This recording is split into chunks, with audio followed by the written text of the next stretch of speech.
The battlefield of the medieval world was a place where nothing could prepare you for the chaos that awaited. Imagine the cold, biting wind as you step into a field.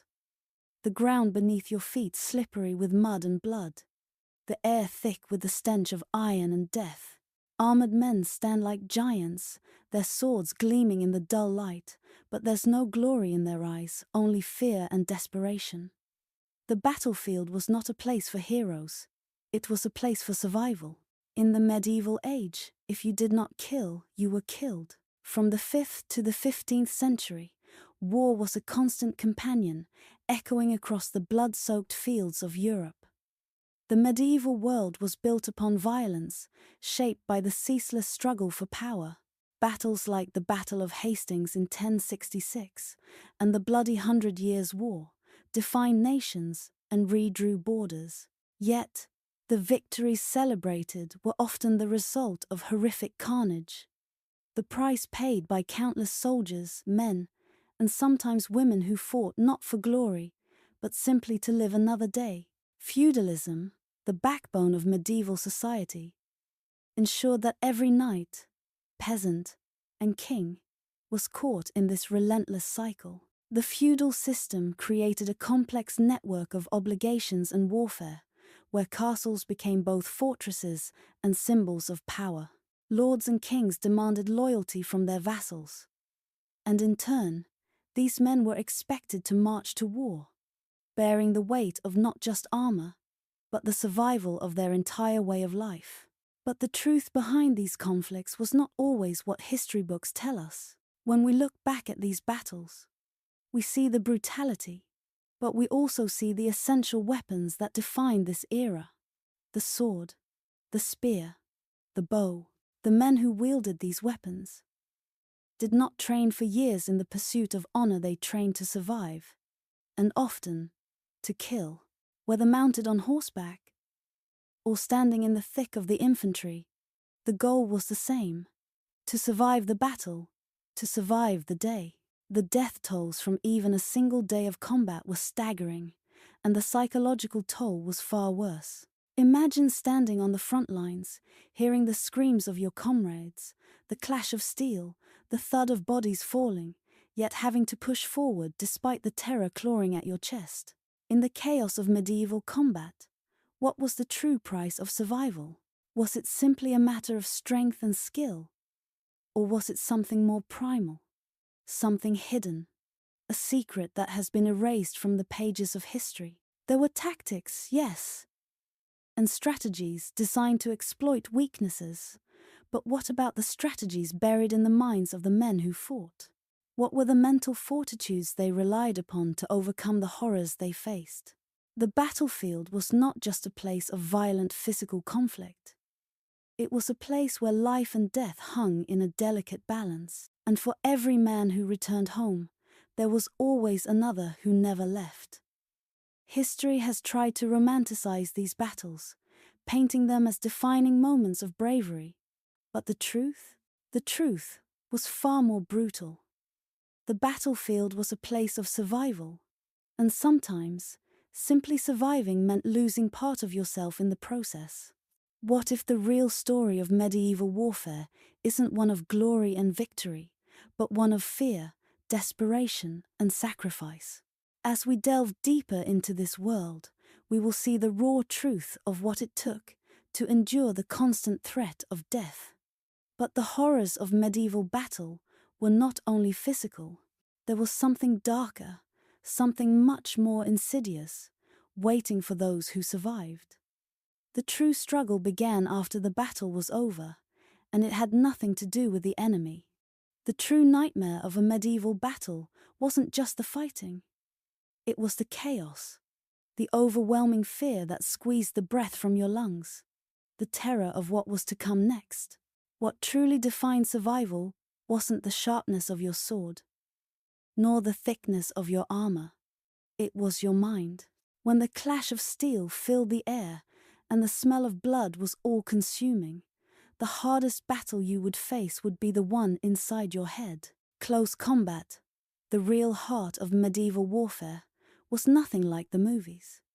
It wasn't an elegant dance of knights clashing in choreographed glory. It was confusion, screams, and fear. When you stood face to face with an enemy, there was no room for hesitation. The air was thick with the screams of those who were dying, and the sound of metal striking flesh, a sound that would haunt you forever. But the most terrifying part? The realization that your own life hung in the balance with every swing of the sword.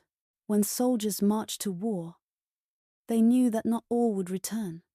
And yet, they fought not because they were brave, but because they had to. War was no longer about heroism. It was about survival, pure and simple.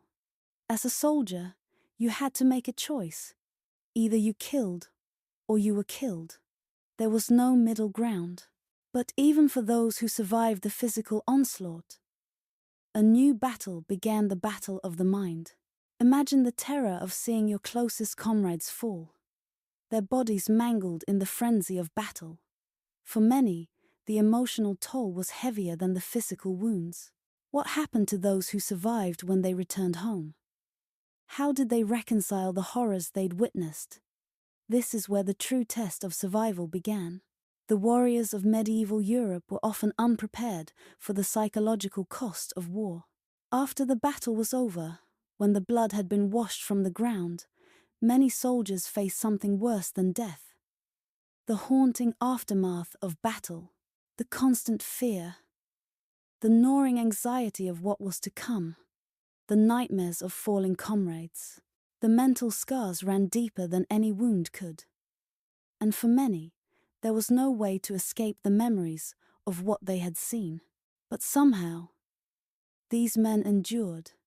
They pushed forward, managing to find a way to hold onto their sanity amidst the chaos. Some did so through sheer will, while others relied on the camaraderie of their fellow soldiers. It was this unspoken bond, this shared experience of terror, that kept them going. But not everyone could withstand the weight of what they had witnessed.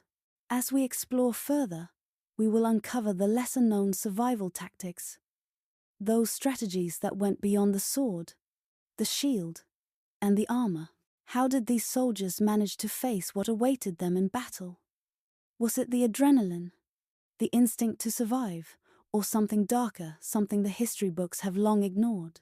And as we leave the psychological torment of the battlefield behind, we'll turn to the physical tools, the weapons and armor that helped these soldiers face the impossible. These were the instruments of survival, designed not for glory, but for the brutal reality of war. And how did these weapons shape the lives of those who fought? The answers may not be what you expect. In the early days of medieval warfare, weapons were rudimentary, crude in design, yet deadly in their simplicity. A sword, an axe, or a spear could decide the fate of an entire battle. But the story of these weapons is one of constant evolution. Each step an answer to the shifting demands of war, the increasing complexity of battle tactics, and the need to dominate an ever-changing landscape of conflict.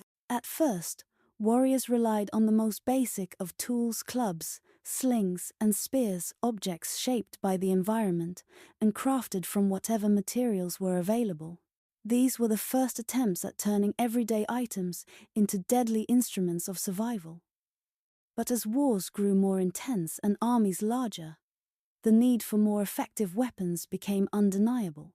Spears were lengthened, making them deadlier at a distance, while the sword emerged as the preferred tool for close combat. But it wasn't just about sharp edges. These early swords were heavy, crude, and often difficult to wield for long periods. Yet, they were essential for survival in an unforgiving world, allowing soldiers to cleave through armor, flesh, and bone. As time passed, more specialized weapons were introduced. The longbow, for example, revolutionized medieval combat.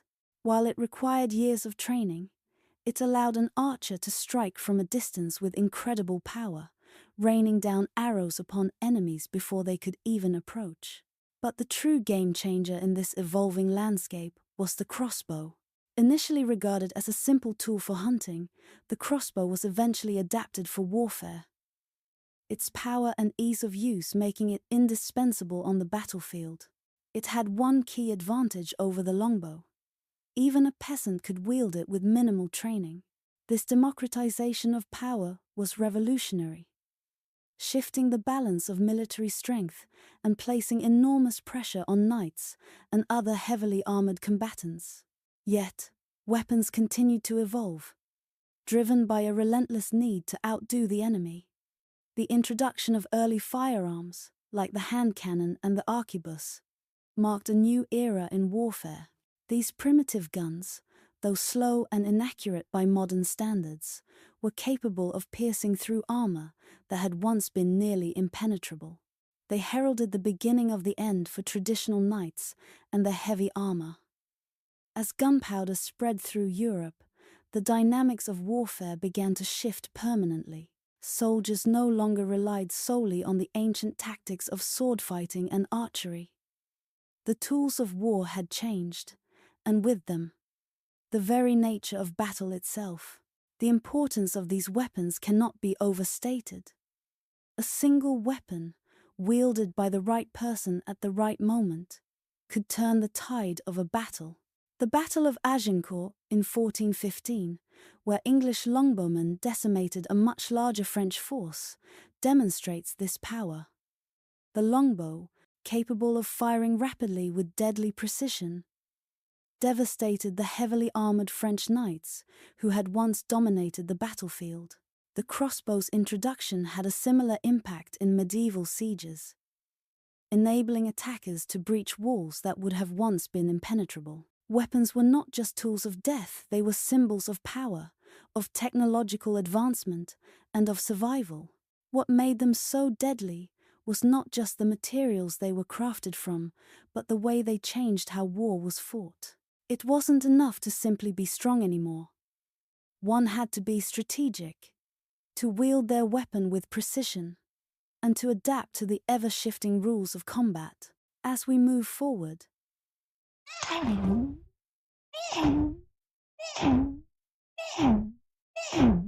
we'll see how these evolving tools became more than just instruments of war.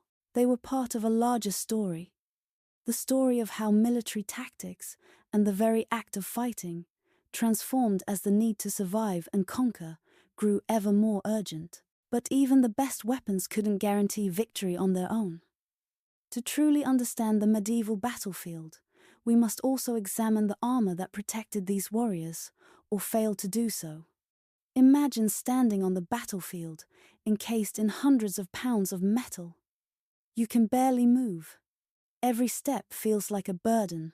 The weight presses down on your chest, and you struggle to breathe, the air thick with the smell of blood and smoke. Your armor designed to protect you feels more like a prison. This was the brutal reality of medieval armor. A double-edged sword that could mean the difference between life and death, or a slow, agonizing end. The evolution of armor is a story of survival, of learning how to withstand the unimaginable brutality of battle. In the early days of medieval combat, armor was simple. Leather tunics, padded cloth, and metal chainmail were the first steps in protecting the body. While these early forms of armor offered some protection against cuts and blows, they were far from perfect. The flexible chainmail could deflect some strikes, but arrows, spears, and swords could still find their mark, especially when aimed at gaps in the armor. As the need for stronger defenses grew, so did the technology of armor. Enter the plate armor, a gleaming suit of polished steel that promised to protect the wearer from almost every weapon on the battlefield. The knights, once the unquestioned elite of medieval warfare, were now shielded by layers of iron and steel. Their once unassailable authority bolstered by the impenetrable protection of their armor. But while the plate offered more substantial defense, the sheer weight of the armor, often exceeding 60 pounds, slowed the movement of soldiers, and the limitations were painfully obvious. A knight in full armor could hardly run, let alone perform acrobatic feats on the battlefield. This heavy armor, designed for maximum protection, created new vulnerabilities. In the heat of battle, a knight was often a sitting duck for anyone skilled enough to find the chinks in their armor, whether it be under the arms, between the plates, or even behind the knees. Worse still, once a knight fell, the armor could be an even greater danger. The weight could trap them, pinning them to the ground and making it nearly impossible to get back on their feet. It was a terrifying reality for any soldier. Your armor could either save your life or doom you to a slow death beneath the boots of your enemies. The stories of survivors from this era paint a grim picture. Legends speak of knights who survived only because their opponents lacked the skill or patience to deal with their armor.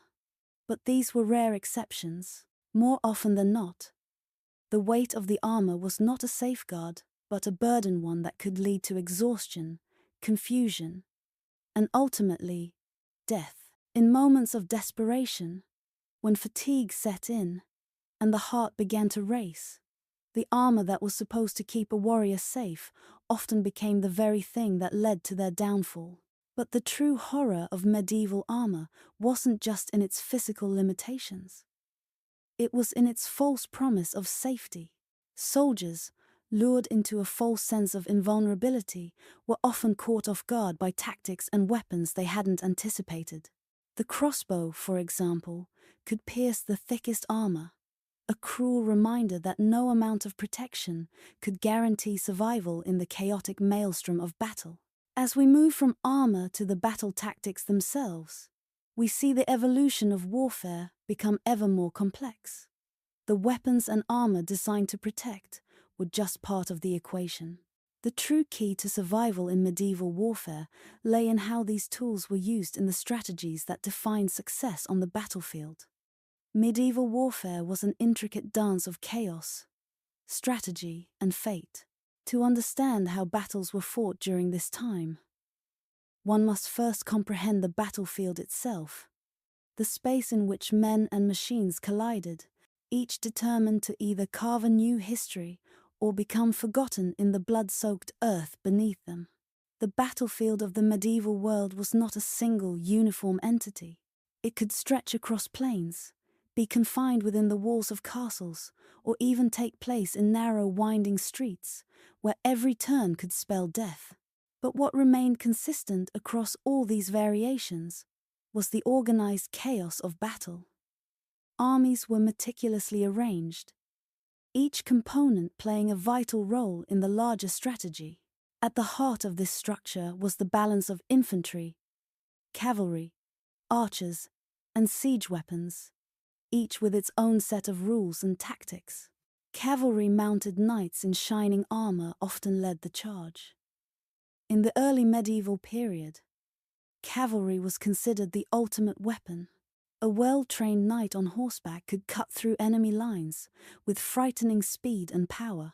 The sight of a cavalry charge, with hundreds of armored knights thundering across the field, was enough to break the morale of even the most disciplined foot soldiers. Yet, while cavalry was revered, it also came with significant drawbacks. Horses, though powerful, were vulnerable to the right tactics, whether it be the thick, spiked walls of a formation of spearmen, or a well-placed volley of arrows from archers hidden in the distance. The infantry, the backbone of the medieval army, was another crucial element.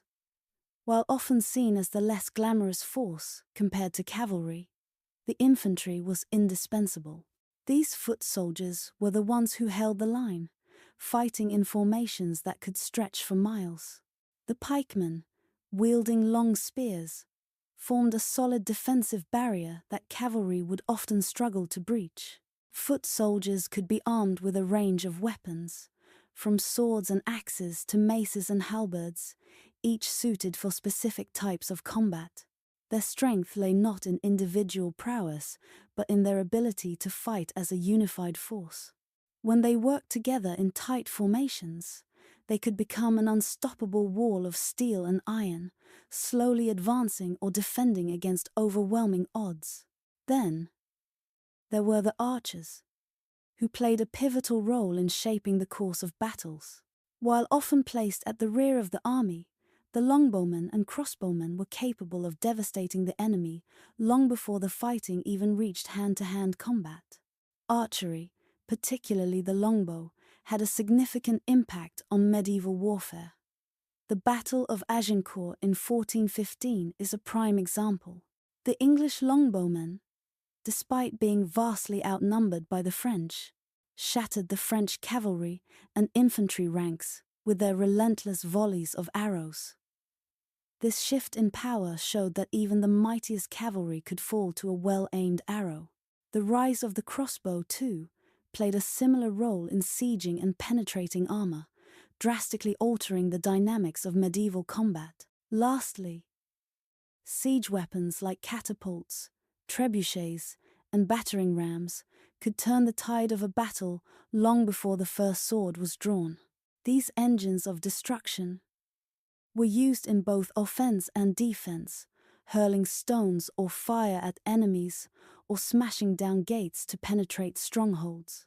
They were slow and cumbersome, but incredibly effective, capable of breaking down walls and inflicting massive damage on enemy fortifications. The use of siege weapons required great skill and coordination, with entire teams dedicated to maintaining and operating them. In a medieval battle, the outcome could often hinge on a single twist of fate, whether it was a well-timed cavalry charge or an unexpected failure of a siege weapon. The role of the commanders also cannot be underestimated. A leader's ability to adapt, react, and outthink the opponent was often the deciding factor. A battle could be won or lost in the blink of an eye, based on a single crucial decision. The complexity of medieval combat extended far beyond the surface. Battles were a war of attrition, a careful balancing of offense and defense, and an ongoing negotiation of power. With every formation shift, every arrow loosed, every sword strike, soldiers played their part in the ever-changing tapestry of medieval warfare. But it wasn't just the strategic formations or the weapons that decided the outcome. It was how these elements interacted on the battlefield, a chaotic symphony of life, death, and the pursuit of victory. And yet, despite all this planning, even the most perfectly executed battle plan could be disrupted by one unforeseen moment.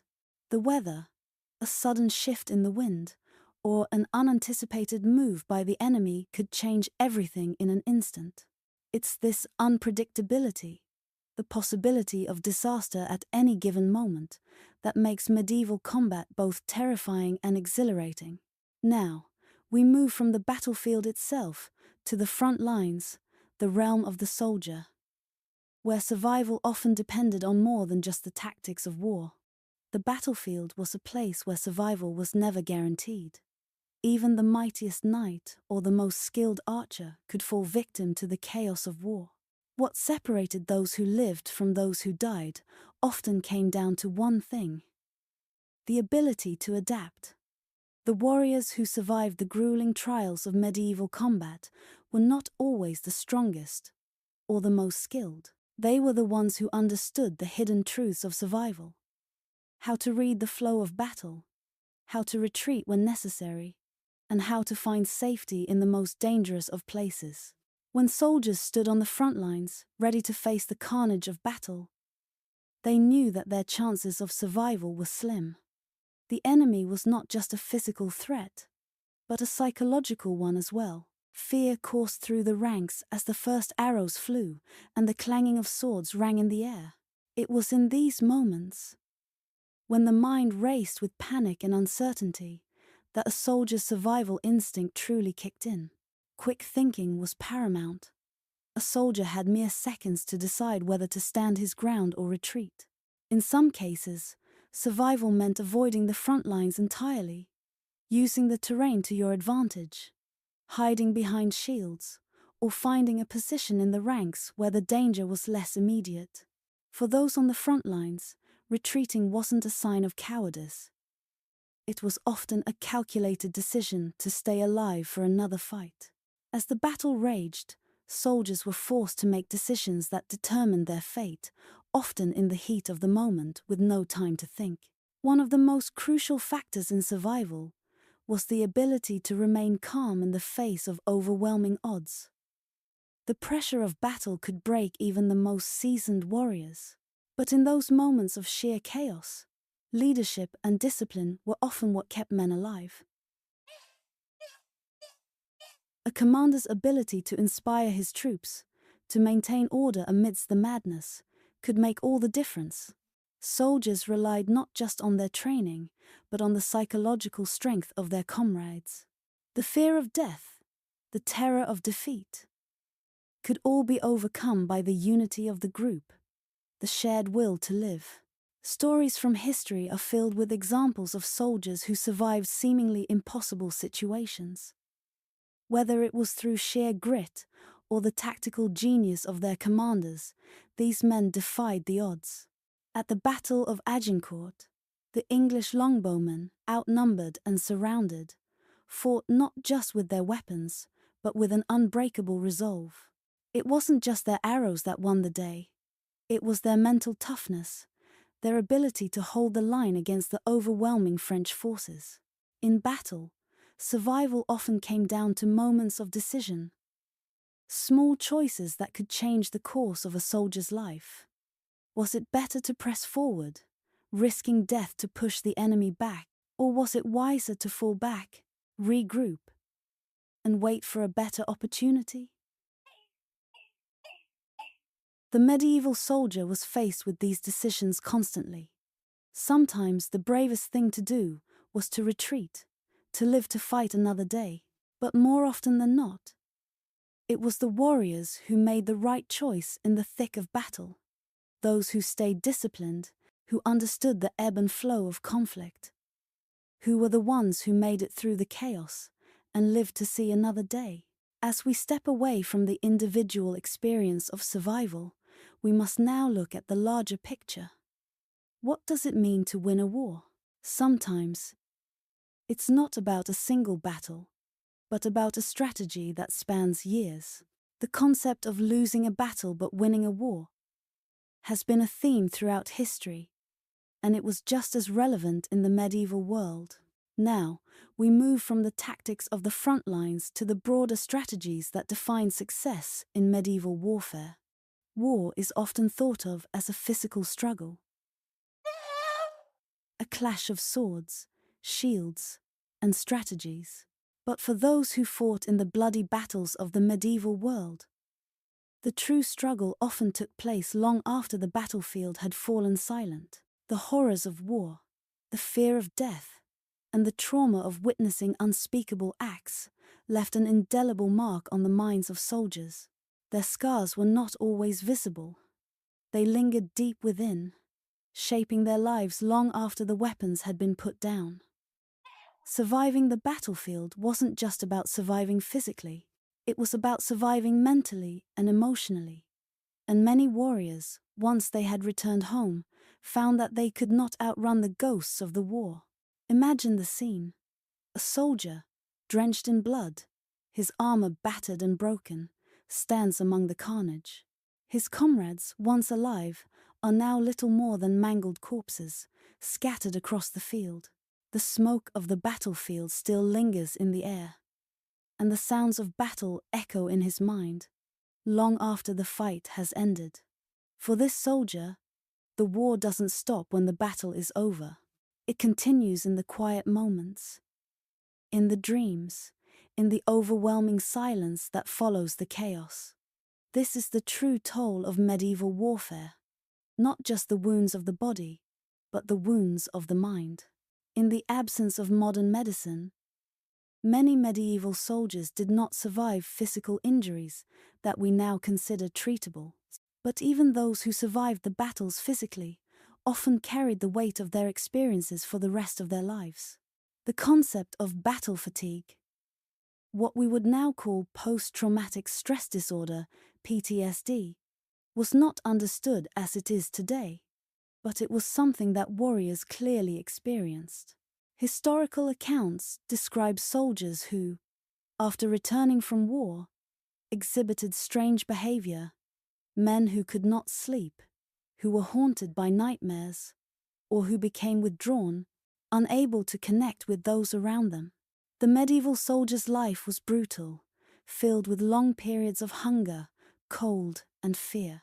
These men were often away from home for years at a time, marching across foreign lands, living in squalid conditions, and fighting in endless campaigns. To be constantly on edge, to live with the constant threat of death, left its mark.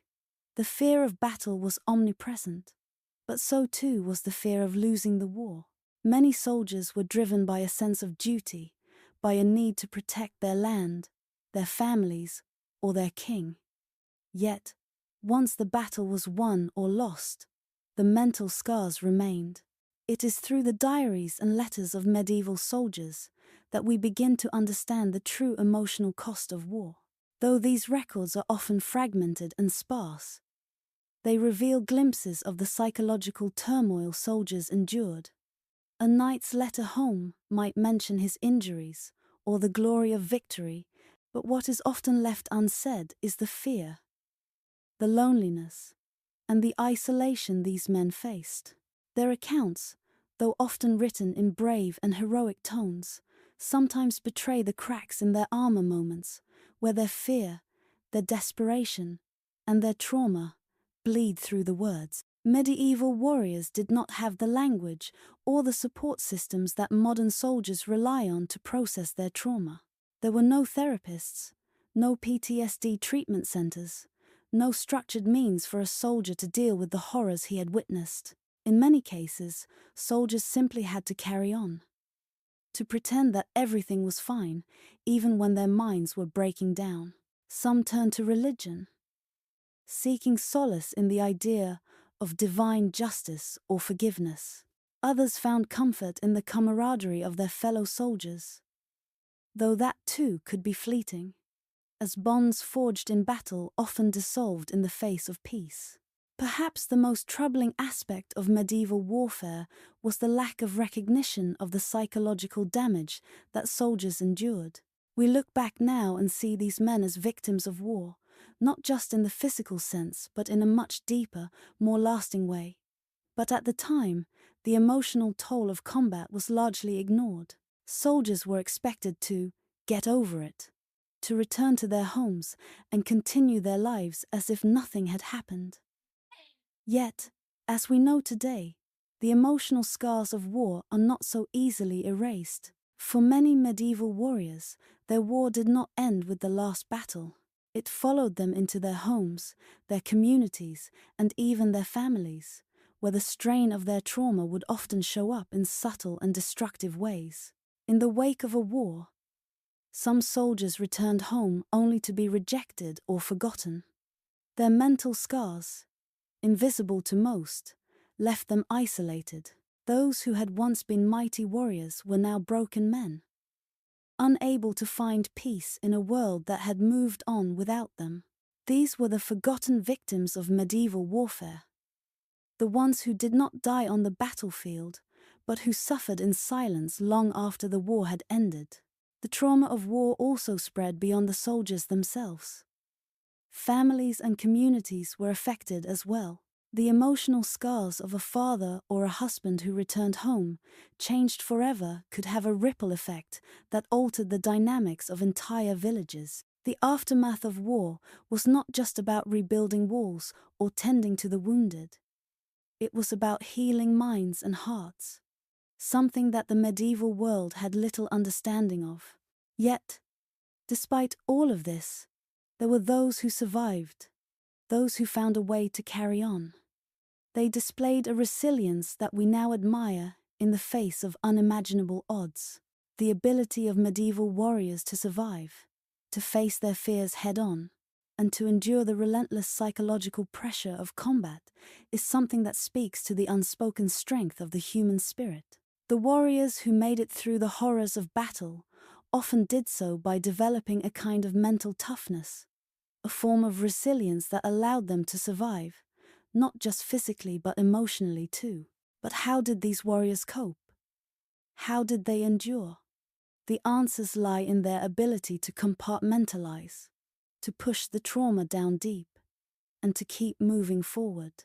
The sheer will to survive, combined with a deep sense of duty and loyalty to their comrades, helped these men stay alive and, in some cases, rebuild their lives. But even as they did so, they carried the scars of war silent, invisible, but deeply felt. As we turn away from the individual soldiers and their psychological struggles, we shift our focus to the larger impact of war.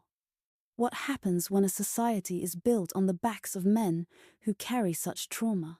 How does the collective psyche of a nation bear the weight of war's toll?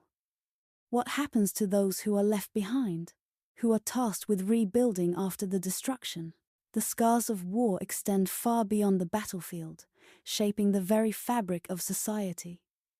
From the shattered minds of soldiers to the broken families they return to, the effects of war are long-lasting. And in the next section, we'll explore how these psychological scars altered the course of history and the lives of those who lived through them. Just when it seemed that medieval warfare had reached its zenith, the world changed. The powerful knights, armored in their shining steel, had once been the kings of the battlefield. Their swords and lances ruled the plains and forests. Their banners flew high above as symbols of power and glory. But slowly, almost imperceptibly at first, the winds of change began to blow. It wasn't a revolution brought about by human will alone, but a technological shift, a series of innovations that would soon make the very essence of medieval warfare obsolete. Gunpowder, that mysterious substance brought to Europe from the East, had begun to make its mark. Cannons, which once seemed a mere curiosity, now had the power to destroy entire fortresses in a single barrage. The crossbow, once feared for its ability to pierce the strongest armor, was eclipsed by firearms that could deliver death with a fraction of the effort. The days of knights charging across the battlefield in glorious combat, swords raised high, were fading. In their place emerged a new breed of warrior gunmen. The very nature of battle was about to change. The introduction of firearms wasn't a sudden event. It came slowly, almost like an unstoppable tide, at first slowly creeping in and then, with terrifying force, crashing into the long-held traditions of medieval warfare. The hand cannon, a primitive weapon in comparison to modern guns, was one of the first signals that a new age was dawning. It may have been slow and inaccurate, but it packed a punch that no sword or spear could match. The creation of the arquebus in the 15th century was the turning point. This new firearm had the ability to pierce through the armor that had once been nearly invincible. Suddenly, knights were no longer the undisputed kings of the battlefield. The battlefield itself had begun to look different. Long drawn-out skirmishes where warriors fought in close quarters were replaced with deadly barrages of gunfire, the impact of which was immediate and devastating. As the firearm began to spread, the knights and their armor became increasingly irrelevant. The very essence of warfare shifted, tactics that had served warriors well for centuries. The cavalry charge, the shield wall, the close combat no longer held the same power. Battles were now about positioning, firepower, and the ability to sustain long-range combat. Even the feudal system, which had been built upon the need for mounted knights and well-trained foot soldiers, began to crumble under the pressure of these new technologies. The rigid structure of the medieval world, where land was held by noble families who relied on their armies of vassals, was beginning to give way to a new kind of warfare. The rise of the professional soldier, trained in the use of gunpowder weapons, signaled the final death knell of the feudal system. The once venerated knights were no longer the elite force. They were outclassed by the gunmen and artillerymen, who could destroy their fortifications and cut down their cavalry with ease. As armies grew more dependent on gunpowder and cannons, the need for vast feudal armies diminished. Lords could no longer rely on the traditional levies of knights and foot soldiers. Instead, kings and rulers began to build standing armies, professional forces that could be called upon at a moment's notice, regardless of the feudal system. The very fabric of medieval society, built upon loyalty, vassalage, and the bonds of knighthood, was unraveling. Yet this transformation wasn't instantaneous. The decline of medieval warfare spanned centuries, with the final vestiges of knightly combat hanging on in some regions far longer than others. The Battle of Agincourt in 1415, for example, was one of the last great triumphs of the longbow and the knightly cavalry. But even then, the seeds of change had already been sown.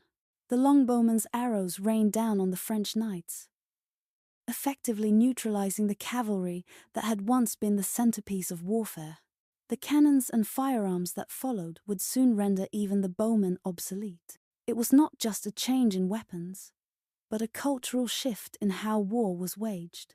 The rise of centralized monarchies and the increasing power of nation-states meant that war was no longer just about individual knights fighting for personal honor or the defense of their land. War was now about strategy, logistics, and the new forces of gunpowder and artillery. With this change came the collapse of old alliances and the erosion of the feudal system, which had defined the medieval period. The future of warfare was taking shape, and it had little to do with the knights or the noble houses of old. The decline of medieval warfare and the rise of modern tactics and weapons marked the end of an era. No longer would the battlefield be dominated by knights in shining armor. Instead, a new kind of war was dawning, one that would be fought at a distance, with the roar of cannons and the deadly flash of gunfire. The world had changed, and with it, the very nature of combat itself. As the medieval era draws to a close, the question remains: what became of those who once fought under banners of steel and blood? How did the tactics of old evolve into the strategies of the future? This question leads us into the next chapter, where we explore the minds behind the wars, the commanders, kings, and tacticians who not only shaped the course of battles, but also the future of warfare itself. Behind every successful army was a mind that understood the true cost of war. Whether through tactical brilliance, the ability to inspire loyalty, or sheer willpower, the greatest military leaders of the medieval period wielded a power that was as much psychological as it was physical. A great warrior might win battles, but only a great leader could win wars. Take Richard the Lionheart, for example. Richard I of England, with his unshakable courage and undeniable presence, became the symbol of medieval kingship and warfare. During the Third Crusade, his leadership, both on and off the battlefield, was critical to the success of the Christian forces. But it wasn't just his fighting prowess that made him a great leader. It was his ability to inspire his men, to push them to their limits and beyond. Richard understood that a soldier's morale was just as important as his sword. Joan of Arc, the Maid of Orleans, represents another example of leadership in a time of chaos. Although she was not a military tactician in the traditional sense, her leadership was no less potent. A young peasant girl who claimed divine visions, Joan inspired an army that was on the brink of defeat. Her mere presence on the battlefield turned the tide of the 100 Years' War.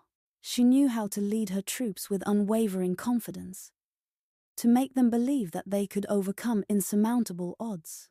Joan's ability to rally men around a cause through sheer force of will was a testament to the power of leadership in war. Then there was William the Conqueror, whose leadership at the Battle of Hastings in 1066 reshaped the course of English history. William's ability to adapt to the ever-changing dynamics of battle, whether through the use of cavalry or his strategic understanding of the battlefield, was a hallmark of his leadership. He wasn't just a conqueror, he was a master tactician, able to anticipate the movements of his enemies and exploit their weaknesses. Great military leaders not only understood how to lead their armies into battle, but also how to maintain control in the chaos of combat. They knew that war was not just about defeating the enemy. It was about ensuring that their forces stayed cohesive, that they did not lose their sense of purpose amidst the chaos.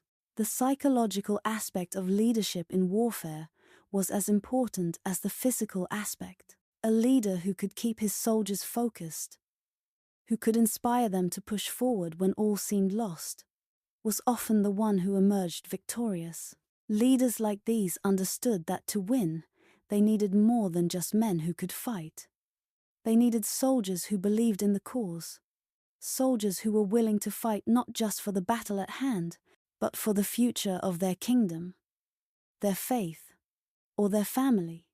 This belief, this unwavering commitment to a larger purpose, is what separated the great leaders from the rest. They were able to transcend the battlefield, becoming symbols of hope, courage, and, in some cases, divine intervention. The true cost of war was something that every commander understood. The decision to send men to battle, to risk lives for the sake of conquest, was not one made lightly. But great leaders knew that the cost of inaction was often greater than the cost of war. They understood that to maintain power, to secure their legacy, and to preserve their kingdoms, they had to lead their men into the fray, no matter the odds. The weight of that responsibility was immense. And yet, these leaders carried it with a strength that shaped history. But the role of leadership in medieval warfare was not limited to battle strategy or the morale of troops. It was about navigating the intricate politics of the time, maintaining alliances, and balancing the demands of kingship with the brutal reality of war. It was about understanding the terrain, knowing when to fight and when to negotiate. And sometimes, it was about knowing when to let others fight for you, using spies, informants, and secret alliances to gain the upper hand. This brings us to the next phase of medieval leadership, the use of espionage. While the sword and shield may have dominated the battlefield, the mind, the ability to gather intelligence and manipulate information, was just as important. In the next section, we will delve into the covert world of medieval espionage, where the outcome of wars was often decided not by the clash of steel, but by the secrets hidden in the shadows. In this section, we explore the complex relationship between leadership and warfare. We discuss how military leaders shaped the fate of their soldiers and their kingdoms, inspiring them through the chaos of battle. These leaders were not just warriors, they were masters of strategy, morale, and politics. And their decisions had a lasting impact on the medieval world. As we move into the next section, we shift our focus from battlefield strategy to the covert world of espionage, where information became as powerful as any weapon. Wars don't just change countries, they change the very fabric of society. Medieval warfare, far from being confined to the blood-soaked fields where men clashed in combat, had a profound influence on the course of human civilization. From the rise of feudalism to the development of powerful centralized monarchies, the need for soldiers shaped the structure of society in ways that still resonate today. The feudal system, at its core, was born from war. In a world where constant conflict was the norm, land was the ultimate prize. As kingdoms and principalities battled for dominance, the need for soldiers grew. And with that need, a complex social hierarchy took shape. Lords, vassals, knights, and peasants, each class had its role to play in the machinery of warfare. At the top, The lords wielded power not only by virtue of wealth, but also because they controlled the forces of war. Their fiefdoms were protected by armies of knights and foot soldiers, all bound by the feudal contract that promised military service in exchange for land and protection. In essence, war created the very structure of medieval society, with social order built upon the premise that military service was the ultimate duty. This system created a rigid social structure, one that was difficult to escape from. The nobility, the knights, and the clergy held power, while the peasants worked the land, their lives bound by the feudal obligations to their lords. Warfare had made this division clear. Those who fought for the land were above those who tilled it. It wasn't just about military service. It was about land ownership, power, and loyalty. Knights, by virtue of their training, were both warriors and landowners, and the land they held was a direct result of their ability to defend it. The military obligations of this class were deeply interwoven with the economic and social systems that underpinned medieval society. As the need for soldiers grew, so did the demand for more specialized roles within the military. The knights, once the preeminent fighting force, had to adapt to a rapidly changing world. With the advent of gunpowder and new tactics, knights began to lose their primacy on the battlefield. But their influence on society remained significant. They became the symbol of chivalry, a code of conduct that was as much about social status and responsibility as it was about warfare. The class system that supported the medieval war machine became rigid over time, ensuring that only the nobility had the means to wield power. Warfare also spurred technological innovation, some of which would have profound effects on the course of history. The need to break down walls during sieges led to the development of increasingly sophisticated siege weapons. The trebuchet, a massive siege engine capable of hurling large stones at great distances, became a hallmark of medieval warfare. But the technological advances didn't stop there. The creation of the cannon, the first truly effective gunpowder weapon, marked the beginning of the end for the medieval fortress. Walls that had stood for centuries were no longer able to withstand the power of these new weapons. Fortifications began to evolve, becoming more complex and less dependent on stone walls alone. The transition to gunpowder weaponry would eventually change the very nature of warfare, leading to the rise of firearms, artillery, and the first modern armies. The rise of these technologies didn't just change the way battles were fought. They shifted the balance of power. Kings and lords who once relied on knights to defend their land now had the option to hire professional soldiers and use advanced weaponry to assert their dominance. Armies began to grow larger, more professional, and better equipped, while the knights, once the backbone of medieval warfare, slowly became obsolete. The changing nature of military tactics and the increased reliance on firearms meant that the traditional role of the knight as the dominant warrior class was fading away, leading to a more centralized form of rule. Beyond the battlefield, medieval warfare also had far-reaching effects on the economy. The constant need for resources to support armies, food, weapons, and materials created a demand that reshaped trade networks across Europe. Wars also had a profound impact on the arts, culture, and law. The great epics of the medieval period, the tales of knights and their heroic deeds, became a powerful symbol of the era, shaping the cultural identity of nations. Laws governing the conduct of war, such as the rules of chivalry and codes of honor, were not only important on the battlefield, but also influenced the governance and judicial systems of medieval society. But perhaps the most enduring legacy of medieval warfare on society is how it shaped the power structures of the future. The rise of professional armies and centralized monarchies weakened the feudal system, leading to the birth of nation-states.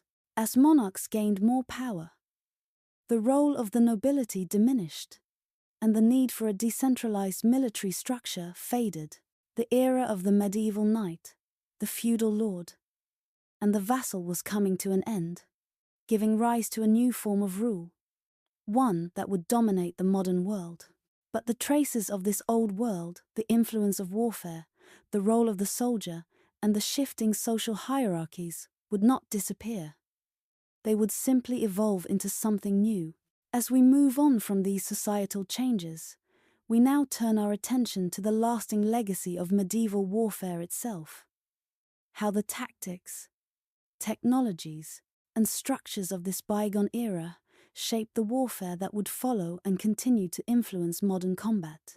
The knights who once ruled the battlefield were eventually dethroned, but their legacy lives on.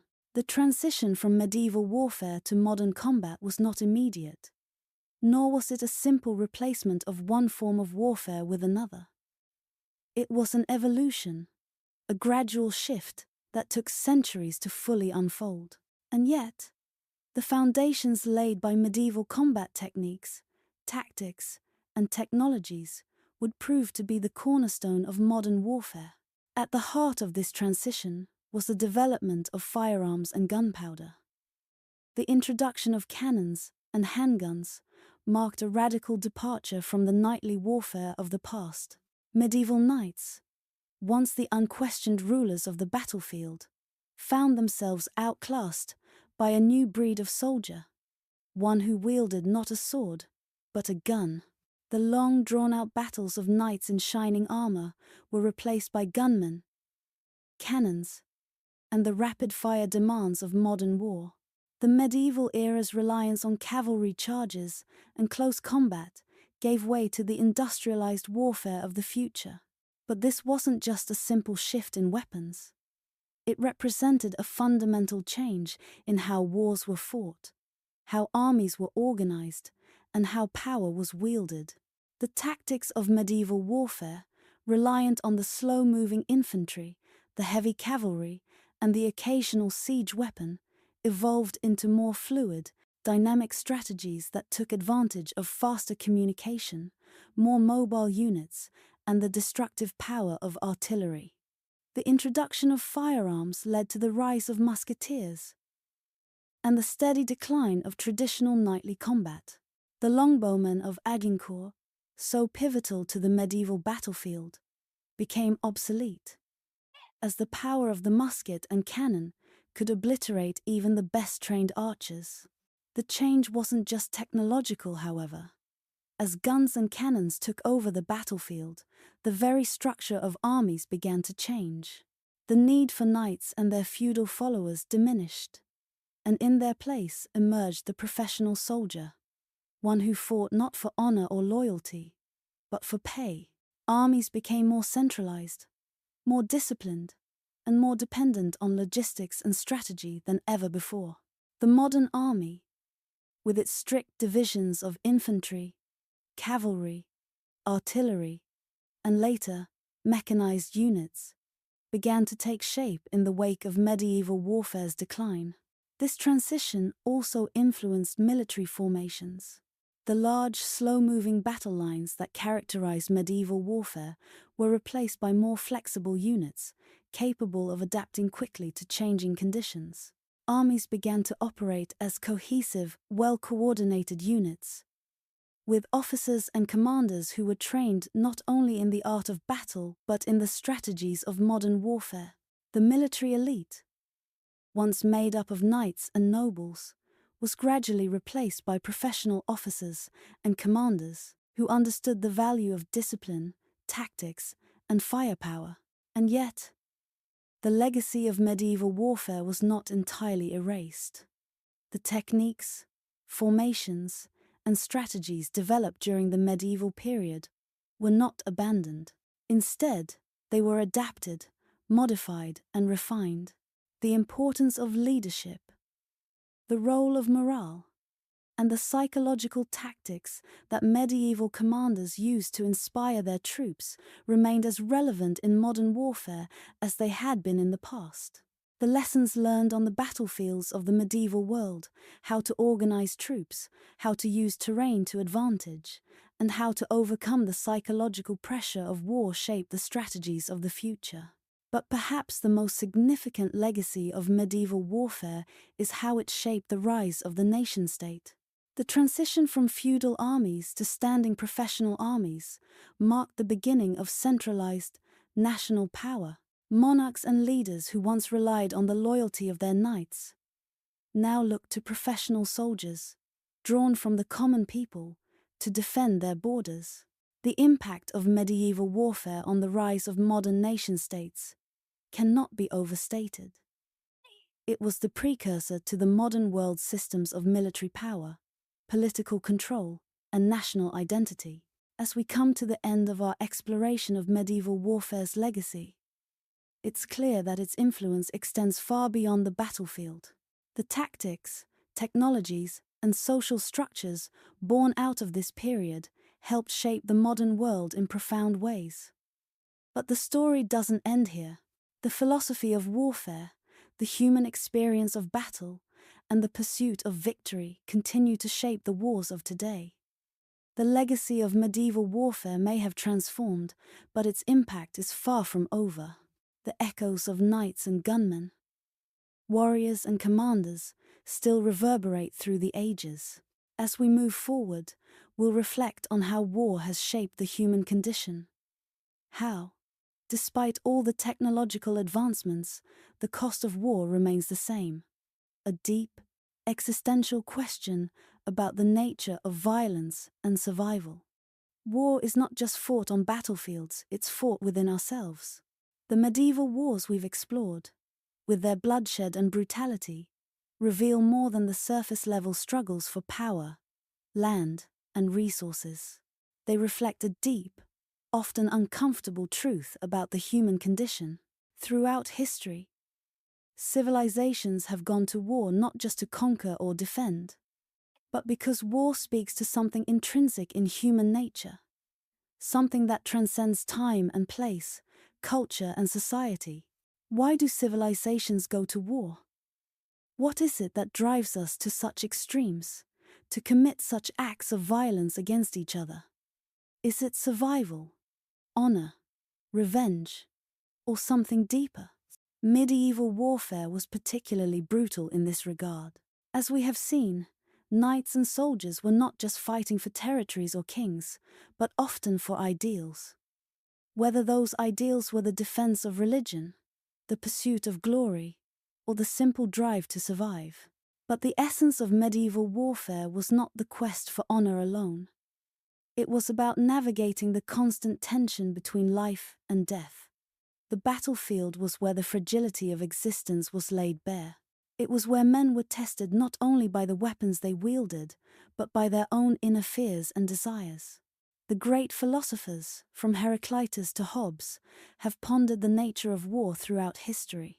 Heraclitus, with his view of constant change and conflict as the engine of progress, might have seen medieval warfare as a necessary force that continually reshapes societies, creating chaos that eventually leads to new forms of order. Meanwhile, Thomas Hobbes, with his bleak view of human nature, might have seen it as a reflection of mankind's inherent violence, where war is the inevitable result of unchecked ambition and a desire for control. These perspectives were not only relevant in the philosophical circles of their times, they resonate deeply in the context of medieval warfare. When armies clashed, it wasn't just the opposing sides that were at war, it was the very nature of human beings at war with themselves. The question of why men fight is perhaps the most profound one that medieval warfare poses. On one hand, it is about survival. The medieval soldier faced an existential threat in every battle, and the stakes were nothing less than life or death. But war was also about power, and power is never simply about physical might. Power is also psychological, social, and moral. For the soldiers who fought, the cause of war became their reason to live. Whether they believed they were fighting for God, for their king, or for the honor of their family, these ideals gave them the strength to endure the suffering of battle, to suppress their fear and keep moving forward. In many ways, the brutal realities of medieval warfare were not just about defeating the enemy.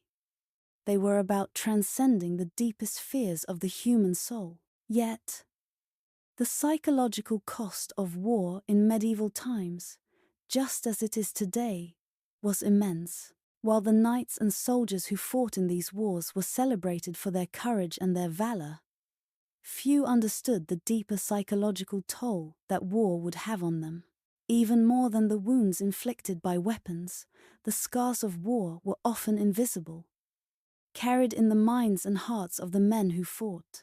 The traumatic effects of war, the nightmares, the anxiety, the grief, were as real as any injury. But in the medieval period, these effects were not understood, and soldiers were left to cope with them in isolation, often buried under the weight of their duties.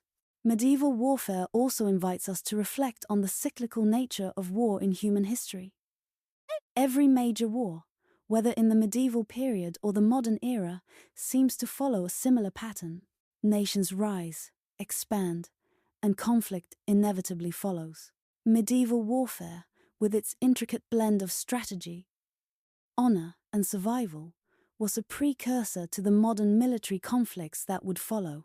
As technologies changed, so too did the methods of warfare, but the human motivations, fear, power, pride, and survival remained largely unchanged. War, it seems, is not just a series of isolated events. It is a constant that has defined human history.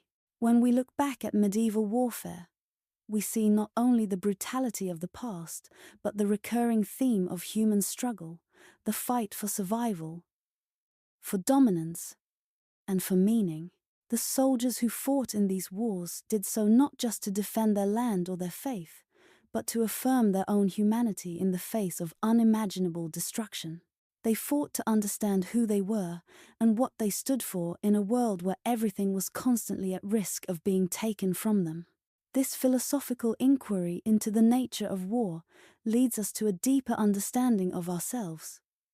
As a species caught in a cycle of conflict, war, in its many forms, has been an unrelenting force in human history, shaping the way we think, the way we live, and the way we fight. As we ponder the philosophical implications of war, we must also consider its lasting effects on the human spirit and how it continues to echo through our modern-day struggles. As we move forward, we will transition from examining the timeless truths of war to understanding how the lessons of medieval conflict have shaped modern-day thinking. How do the ancient battles, the strategies, and the heroes of the past continue to influence the way we view war today? What legacy does medieval warfare leave in our contemporary world? From ancient battlegrounds to today's modern conflicts, the shadows of medieval warfare still loom. The knights who once ruled the battlefield were eventually dethroned by the rise of gunpowder and firearms, but their legacy lives on in the way we think about war, heroism, and conflict. The medieval period, with its knights and battles, serves as a foundation for how we approach modern warfare and the principles that underlie it. The legacy of those brutal conflicts continues to shape not only military strategies, but also our understanding of power, authority, and survival.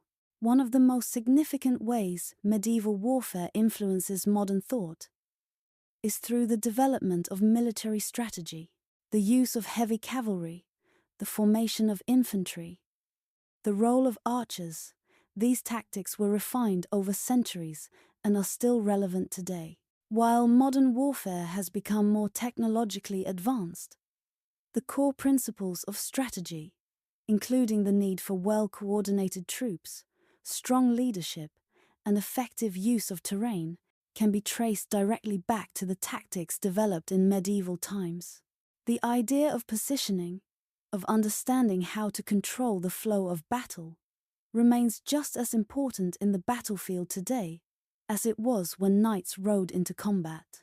Medieval warfare also continues to shape our ideas about heroism and the role of the individual soldier. The figure of the knight, once celebrated as the epitome of courage, honor, and martial skill, still resonates in contemporary culture. In films, literature, and even military doctrine, the concept of the warrior hero has remained central. The knights, with their codes of chivalry, their battles for faith and kingdom, laid the groundwork for modern ideas of what it means to be a soldier. The idea of the soldier as a protector of something greater than themselves, a nation, a people, or a cause, has deep roots in the medieval period. This heroic ideal is not confined to just the realm of fantasy. It continues to play a role in how soldiers are viewed in modern society. The image of the soldier who fights with honor, courage, and a sense of duty can be traced back to the knights of the medieval period. Today's soldiers, whether they fight in conventional armies or as part of peacekeeping forces, often carry the legacy of medieval warriors with them, fighting not just for their countries, but for the ideals they represent. Furthermore, the medieval period's influence on modern military ethics and the concept of just war has had a lasting impact on how nations justify war. The notion of a war being fought for a noble cause, whether for defense, liberation, or the protection of human rights, echoes the justifications used by medieval rulers to rally their troops. These same ideas are reflected in modern international law, particularly in how nations approach the ethics of conflict, the treatment of prisoners, and the rules governing the use of force. Even in the realm of popular culture, the medieval legacy of warfare is ever present. From films like Time's Braveheart Times and Time's Gladiator Times to video games like Time's The Witcher Times and Time's Assassin's Creed Asterisk, medieval themes continue to capture the imagination. These stories, while fictional, often revolve around the timeless elements of war, honor, survival, sacrifice, and the tension between good and evil. They reflect the ways in which medieval warfare continues to shape our collective consciousness, and how the battles fought centuries ago still resonate with us today. In military thought, the lessons of medieval warfare have not been forgotten. The rise of professional armies, the emphasis on logistics and supply lines, and the importance of morale. These concepts were all refined during the medieval period and continue to influence modern military strategy. Even the development of modern weaponry, from firearms to tanks to drones, has roots in the evolution of medieval siege engines and artillery. As we look back on the legacy of medieval warfare, it is clear that it has shaped not only our modern military strategies and tactics, but also our broader understanding of war itself. The lessons learned in those early conflicts continue to echo in the decisions made by world leaders today. And while the weapons and strategies may have evolved, the core human struggles, the fight for survival, the search for meaning in a chaotic world, and the cost of war remain as relevant as ever. As we conclude this exploration, we reflect on how the legacy of medieval warfare, with its complex blend of honor, brutality, and survival, continues to influence not only the way we fight, but the way we think about conflict, heroism, and the very nature of war. Is the cycle of war inevitable? Or can we change the course of history? What can we truly learn from the battles fought so long ago? These are questions that echo through the corridors of history, and the medieval era offers no easy answers. As we step back and reflect on the journey we've taken through the history of medieval warfare, one undeniable truth stands out. War, in many forms, is an enduring part of the human experience. From the first crude weapons of the Dark Ages to the last great knightly charges, war has shaped civilizations, altered the course of history, and, most profoundly, left a lasting mark on the human spirit. The brutality of medieval warfare was often raw, unrelenting, and unforgiving. It was a world where life and death hung in the balance, with every battle fought. Soldiers, kings, and commoners alike were caught in a system that revolved around violence. It wasn't just a clash of armies.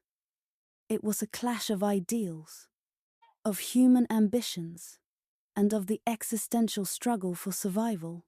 The world of medieval combat, with its bloodshed, heroism, and cruelty, taught lessons about the human condition, lessons that transcend time and still resonate today. War, as we've seen, is a cycle. The medieval period was defined by a continuous ebb and flow of conflict. Kingdoms rose and fell. Each new battle fought to determine the future of nations, the borders of kingdoms, and the fates of countless individuals. Yet, despite the shifting alliances and changing technologies, the nature of war remained strikingly consistent. It was about power. It was about control. It was about survival. And while the weapons, tactics, and scale of war have evolved, the fundamental motivations that drive us to war, fear, ambition, revenge, and the desire for dominance, remain unchanged. The cycle of war that defined medieval Europe did not begin in the Middle Ages, nor did it end with the fall of feudalism. War has always been an intrinsic part of human history. The brutality of the battlefield, the blood, the sweat, and the tears are echoes of a deeper truth. War is not simply an event. It is an enduring force that has shaped the very course of civilization. Whether it was the rise of empires, the defense of homelands, or the conquest of new lands, warfare has always been a tool used to carve out power. The medieval battlefield, in all its bloodiness and destruction, was a stage on which the human race played out the eternal drama of conflict. But as we reflect on the nature of war, there's something unsettling in this cycle. How much have we really learned from the brutality of medieval warfare? Despite the centuries that separate us from the knights and archers who once fought for honor and survival, are we any different today? The nature of war has certainly evolved, with technological advancements that have turned battlefields into places of unimaginable destruction. But the emotional and psychological tolls of war, fear, trauma, loss, remain the same.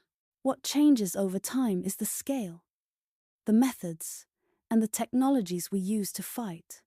But the human experience of war, the suffering it causes, seems constant. So, as we look back at the medieval period and the wars that defined it, we must ask ourselves, can humanity ever truly break free from the endless cycle of violence? The lessons of medieval warfare, with its intricate strategies, its honor codes, its bloody battles, are important not just for understanding the past, but for understanding our present. In many ways, the wars of the past are a mirror, reflecting the same struggles, the same desires, and the same human frailties that exist in our modern conflicts.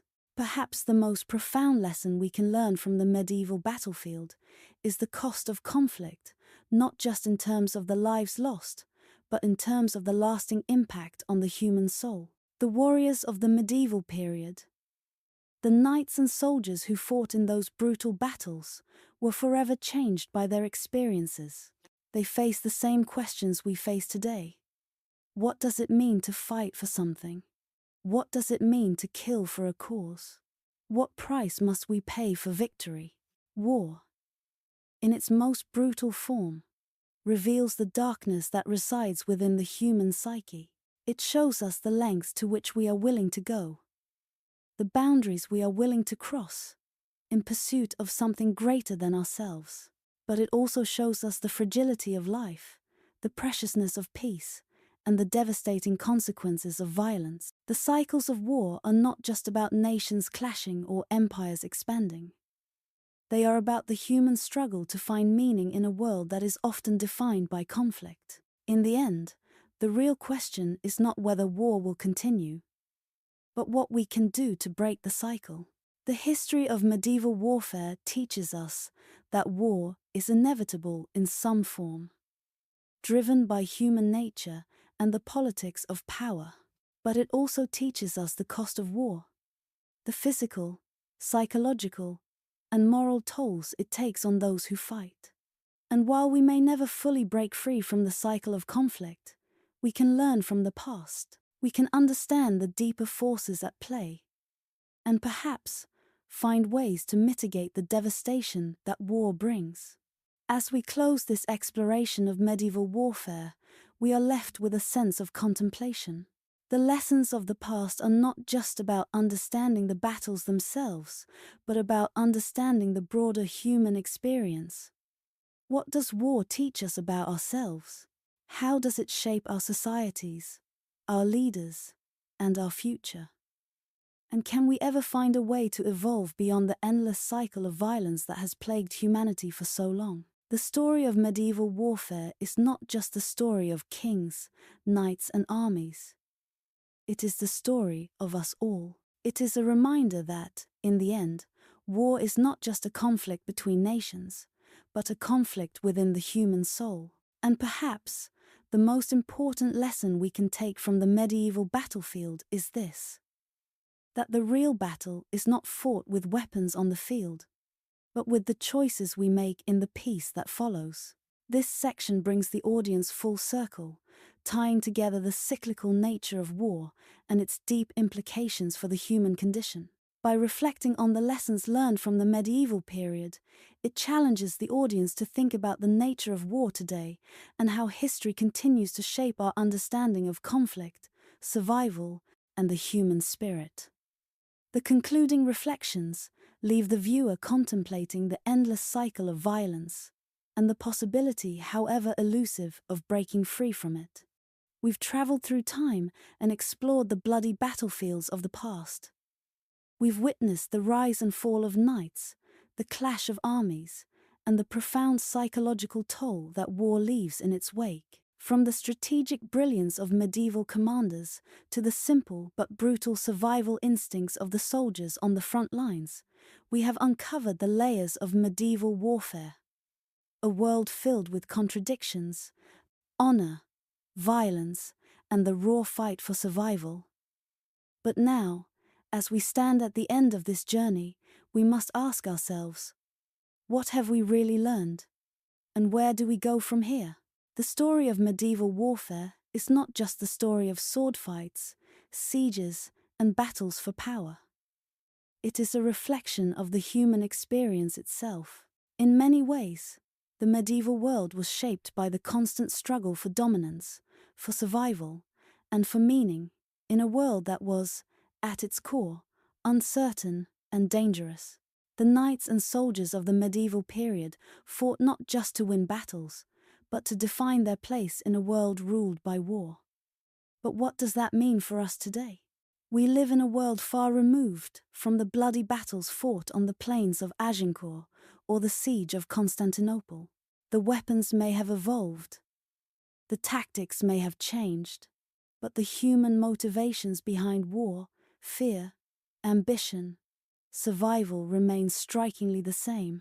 As we reflect on the medieval period, we realize that the core elements of warfare that define this time are not isolated to the past. The very nature of conflict, both external and internal, remains with us today. The strategies we study, the leadership lessons we admire, and the psychological resilience we explore are still relevant as we face new challenges in the modern world. Perhaps the most significant takeaway from our exploration of medieval warfare is how much it teaches us about ourselves. The medieval battlefield was not just a place of death and destruction.